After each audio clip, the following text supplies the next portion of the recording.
Today on Forbes, Apex wants to bring Henry Ford-style mass production to satellites.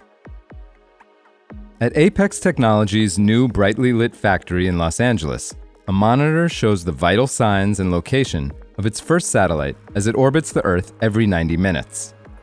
The stresses it's undergoing as it passes from blazing sunlight to the cold of night illustrate why making satellites is so hard and expensive.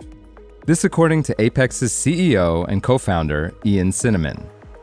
Cinnamon, a fast-talking 33-year-old with a toothy grin, said, quote, "Imagine your phone has to stay on for 5 years, and every 45 minutes you're going to put it in the oven and then the freezer." The satellite, named Ares after Cinnamon's dog, was launched last year less than 12 months after Apex started work on it, in what they claim is a record time for a small satellite designed to be mass-produced.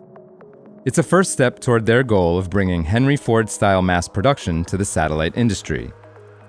Past the monitor, in a clean room on the other side of a clear vinyl curtain, hairnet-wearing technicians work on another Ares satellite, which sits on a wheeled dolly at one of 6 stations on Apex's assembly line. Cinnamon says it's the wave of the future in the satellite industry, where factories have historically built a single spacecraft at a time. With co-founder and CTO Max Benassi, a former lead engineer at SpaceX, he plans to produce a dozen satellites a month at the factory.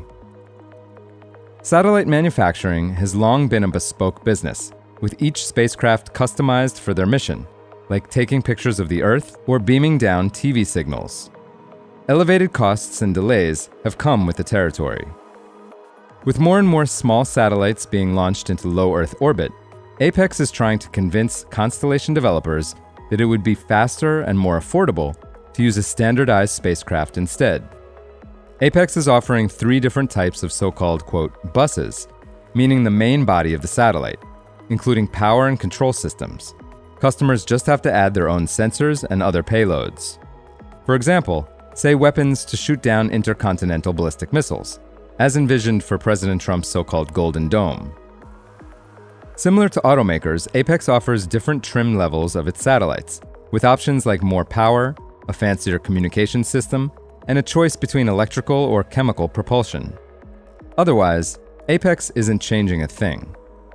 Cinnamon thinks that reducing the complexity will be a winning formula for buyers of small satellites, like defense contractors and telecom companies. Cinnamon and Benassi see a lot of runway. Before they started Apex in 2022, the duo canvassed such buyers and said they heard universal dissatisfaction over delays, cost creep, and poor quality. Cinnamon told Forbes, quote, "We want to be the first satellite bus manufacturer that people do not hate. That's our differentiator." Time will tell if Cinnamon is right, but it's already had early success with the Pentagon, winning a $46 million Space Force contract in February. And it's raised $290 million in equity, helping it earn a spot on this year's Forbes Next Billion-Dollar Startups list, which was released this past Tuesday. Satellite manufacturers booked $20 billion in revenue worldwide last year, according to the Satellite Industry Association. Apex hopes to contend for a big share of a growing pie as the U.S. military expands in space. Golden Dome alone could cost more than $800 billion, according to the Congressional Budget Office. Apex has a long way to go, though. The company only produced 3 satellites in 2024. It's aiming for 10 this year. Still, strong sales boosted its revenue last year to $60 million, Forbes estimates, mostly from pre-delivery payments for its Ares bus, which can carry up to 330 pounds of payload, and Nova, named after Benassi's Bernedoodle, which can hold twice as much. A third bus is in the works that can carry 1,000 pounds, called Comet, after a dog that an early employee flirted with adopting.